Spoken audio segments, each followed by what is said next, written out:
அனைத்து உரிமை குரல் நண்பர்களுக்கும் வணக்கம். நேற்றைய தினம் ஏ.ஆர். ரஹ்மானுடைய பிறந்த நாளுக்கு சீமான் பார்த்தீங்கன்னா, நேரடியாக வாழ்த்து சொன்னது மட்டும் இல்லாம, வேறு சில ஒரு விஷயங்களையும் பேசியிருக்காங்க. அது என்னன்னு தான் வீடியோல முழுமையா பார்க்க போறோம். வாங்க பார்க்கலாம். இசையமைப்பாளரான ஏ.ஆர். ரஹ்மான் பார்த்தீங்கன்னா, அவருக்கு தமிழ் மேல எந்த அளவுக்கு பற்று இருக்கு அப்படின்ற விஷயத்த நெறைய இடங்கள்ல பதிவு பண்ணியிருக்காரு அப்படின்னே சொல்லலாம். இதுல முக்கியமான ஒரு மேடையாக என்ன பார்க்கப்படுது அப்படின்னா, அவரும் அவருடைய மனைவியும் ஒன்றாக இருந்த ஒரு மேடையில, அவருடைய மனைவி ஹிந்தியில பேசும்போது, தமிழ்ல பேசு இல்ல இங்கிலீஷ்ல பேசு அப்படின்னு சொல்லியிருந்தது பார்த்தீங்கன்னா, ஒரு பெரிய சர்ச்சையை உருவாக்கி இருந்துச்சு.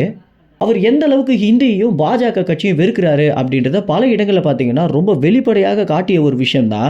அடுத்தடுத்து அவருக்கு நடந்த நெறைய விஷயங்களுக்கு காரணமாக இருந்திருக்கு. அவருக்கு என்ன விஷயம் அப்படி நடந்துச்சு அப்படின்னா, அவருடைய லைவ் கான்சர்ட்ல பாஜகவுடைய கைக்கூலிகள் புகுந்து, அந்த கான்சர்ட்ல நெறைய பிரச்சனையை ஏற்படுத்தியதும், அதற்கு பிறகு டிக்கெட் வாங்கிய ரசிகர்கள உள்ள அனுமதிக்காம இருந்ததும் அப்படின்னு, அவங்களால எந்தெந்த விஷயத்துல தொல்ல குடுக்க முடியுமோ, அவை அனைத்திலுமே பார்த்தீங்கன்னா தொல்ல குடுத்திருந்தாங்க. இது குறித்து சீமான் என்ன சொல்லியிருந்தாரு அப்படின்னா, இனிமே ஏதாவது ஏ.ஆர். ரஹ்மானுக்கு பிரச்சனை வந்துச்சு அப்படின்னா நாம் தமிழ் கட்சியும் நானும் அவருக்கு துணையாக நிற்போம் அப்படின்னு சொல்லியிருந்தாரு. இதனைத் தொடர்ந்து ஏ.ஆர். ரஹ்மான் பார்த்தீங்கன்னா, ரொம்ப நன்றி அப்படின்ற மாரி சீமானுக்கு பார்த்தீங்கன்னா, மறைமுகமாக சொல்லியது மட்டும் இல்லாம, ஒரு தமிழ் தலைவன் தான் தமிழ்நாட்டுக்கு தேவை அப்படின்னு சீமானுக்கு பார்த்தீங்கன்னா, பல இடங்கள்ல ஆதரவு குடுத்தும் பேசியிருக்காரு.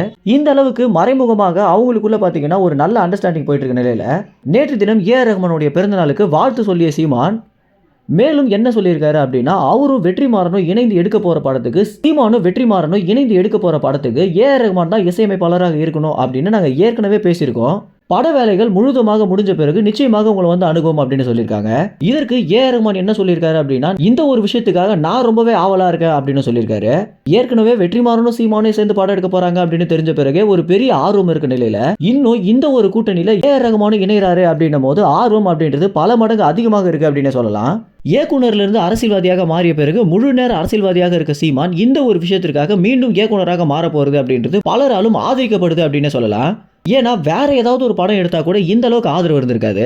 பிரபாகரனுடைய வாழ்க்கை வரலாறு தான் படமா எடுக்க போறேன் அப்படின்னு சீமான் சொன்னதுல இருந்தே தமிழ்நாடு முழுக்க ஒரு பெரிய ஆர்வம் இருந்துட்டு இருக்கு அப்படின்னே சொல்லலாம். ஏன்னா பிரபாகரனால தான் சீமானுக்கே பாத்தீங்கன்னா இந்த அளவுக்கு ரசிகர்கள் இருக்காங்க அப்படின்றது நிதர்சனமான உண்மையாகவே இருக்கு.